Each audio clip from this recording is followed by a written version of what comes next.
안녕하세요. 오늘 2024년 1월 31일이고요. 1월의 마지막 날입니다. 전 iOS 개발자로 취업 준비하고 있고 오늘 취준일기는 25일 차고 오늘은 총 5시간 12분 공부했습니다. 오늘 1월의 마지막 날이니만큼 1월 회고 한번 해보고 공부한 거 정리하고 마무리하도록 하겠습니다.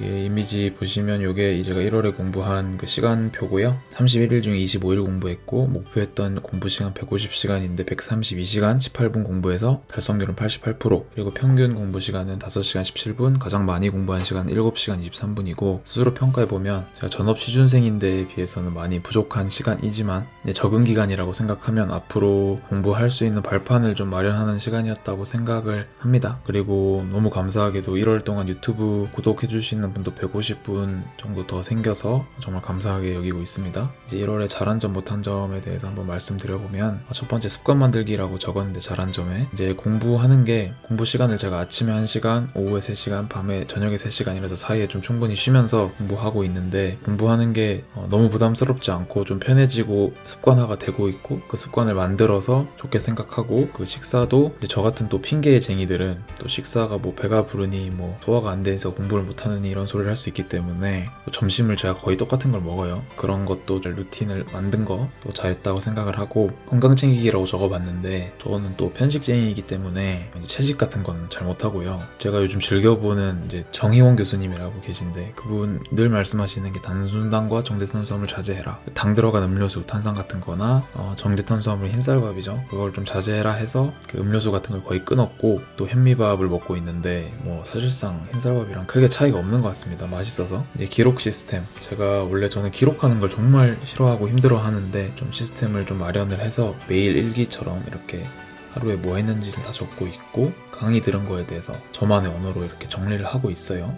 뭐 이런 식으로 정리를 하고 있습니다. 되게 도움 많이 되고 있고 앞으로도 공부했던 거 되돌아볼 때 많은 도움이 될 거라고 생각을 하고 있고, 이어서 잘한 점은 앨런 스위프트 강의를 지금 듣게 됐는데 전 이걸 지금 되게 즐겁게 듣고 있어요. 제가 지금까지 공부하면서 느꼈던 수수께끼들을 많이 풀어가고 있어서 이것도 잘 하게 됐다고 생각하고 있고, 유튜브 업로드는 이제 1월 달에는 아마 제가 공부한 날은 하루 빼고는 다 올린 것 같은데 그 부분도 고무적으로 생각하고 있습니다. 그리고 못한 점은 밀도라고 적어봤는데 지금 제가 앨런 강의를 듣고 있기 때문에 구글링 할 일이 잘 없는데 1월 초에 좀 자율적으로 공부할 때는 공부하면서 구글링 하거나 할 때도 많고 블로그 가서 포스팅 읽을 때도 많았는데, 그러다 보면은 블로그에서 좀 다른 개인적인 글들을 읽게 되거나 다른 거 검색을 좀 해보게 된다 하는 경우들이 많아서 밀도적인 부분에서 많이 부족한 부분도 있었지만 조금씩 해결해 나가고 있고요.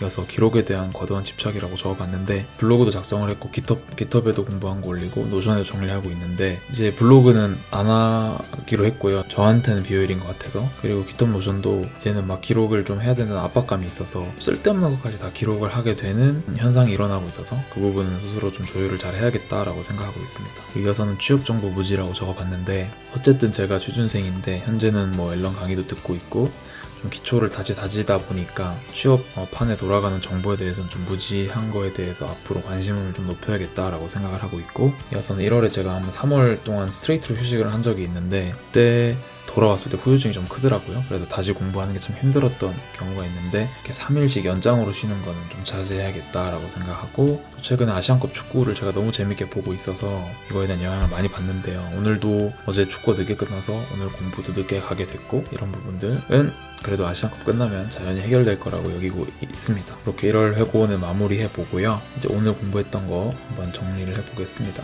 오늘 이제 옵셔널에 대해서 공부를 했는데 저는 너무 즐겁게 공부를 했어요. 옵셔널 제가 많이 부족했던 부분이어서. 그래서 옵셔널이 왜 생겨났냐에 대해 말해보면 원래 이제 name이라는 변수를 저장하면 여기 이제 타입이 저장이 되면서 스트링이라는 타입이 저장이 되는데 값을 안 넣어주면 이제 nil 값이 들어가면 스트링을 받기로 했는데 값이 없으니까 앱이 크래시가 나는 경우가 있죠. 그래서 이런 거를 방지하기 위해서 스위프트에서는 옵셔널이라는 걸 만들었다. 그래서 이게 물음표를 붙이죠.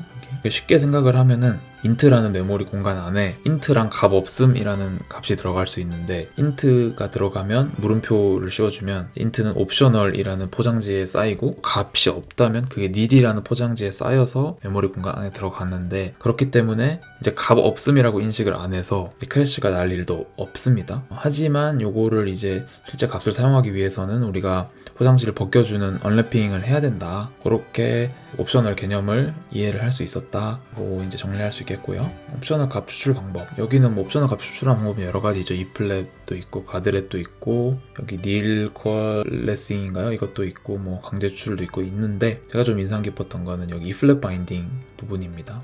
제가 이거 보면서 늘 너무 낯설게 느껴졌던 게 분명 if 뒤에는 참거짓을 판별하는 문장이 와야 된다고 난 알고 있는데 이상한 표현식이 오죠. let 이 부분 늘 저는 불편하게 느껴졌어요. 그래서 머리로는 이해는 하고 있었는데 내가 if에 대해 잘못 알고 있는 건지 이런 모호함이 계속 있었는데 오늘 수업 중에는 이게 지금 이 부분에서만 사용하는 좀 독특하고 예외적인 문법이다라는 이 말씀을 해주셨는데 명확하게 들으니까 앞으로 좀 더 이거에 대해서 좀 납득이 잘 가게 되었다 정도로 정리할 수 있을 것 같습니다. 아까도 말씀드렸다시피 1월은 좀 적응 기간이었다고 좀 여기고 앞으로 2, 3월에는 이제 뭐 시간도 시간이고 밀도도 좀 더 높일 수 있는 좀 발전하는 모습을 보여드리도록 노력하겠습니다. 오늘 여기까지 하겠습니다. 오늘도 영상 시청해주셔서 감사합니다.